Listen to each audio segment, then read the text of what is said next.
আজ সকালবেলা উঠে কিন্তু বেশ ভালোই লাগলো। দেখো উঠে দেখলাম যে ডাল আর ভাত রেডি। মানে হাসব্যান্ড বসিয়ে দিয়েছে। কারণ ও একটু ভোর বেলায় ওঠে।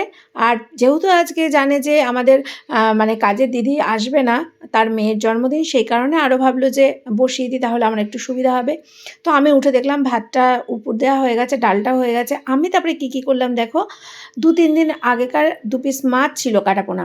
তো অনেকগুলো এনেছিল বলে করা হয়নি, 2 পিস ছিল, সেটা একটুখানি নুন হলুদ মাখিয়ে ভাবলাম ঝাল করব।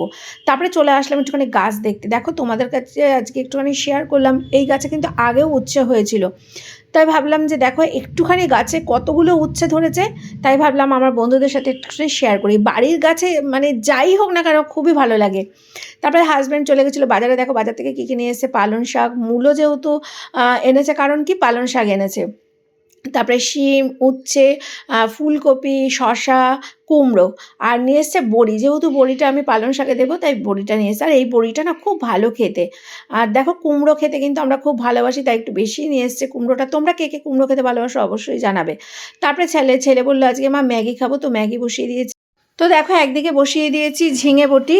এটা কিন্তু আমি সর্ষে ফোড়ন আর কাঁচা লঙ্কা দিয়ে মিষ্টি দিয়ে করেছি, একটু শুকনো হবে জিনিসটা। তারপরে দেখো একদিকে একটা ডিমের অমলেট বসিয়ে দিয়েছি ছেলের জন্য। আর ওই যে 2 পিস মাছ, সেটাও কিন্তু ভেজে নিচ্ছি। এটা একদম শুকনো করে ঝাল করব। দেখো মাছের ঝালের কিন্তু মশলাটা রেডি হয়ে গেছে। আর এদিকে নিয়ে এসেছিলো মাংস। তো মাংসটাও ধুয়ে ধায়ে রেডি করে নিয়েছি। মানে হাজব্যান্ডই সব কেটে কুটে দিয়েছে। তারপরে বসিয়ে দিয়েছি মাংসটা।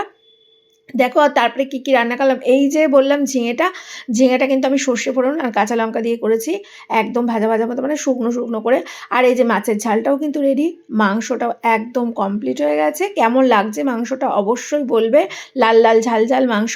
আর ভাতের মধ্যে 2টো আলু সেদ্ধ দিয়েছিল, কিন্তু আলু সেদ্ধটা খাওয়া হয়নি।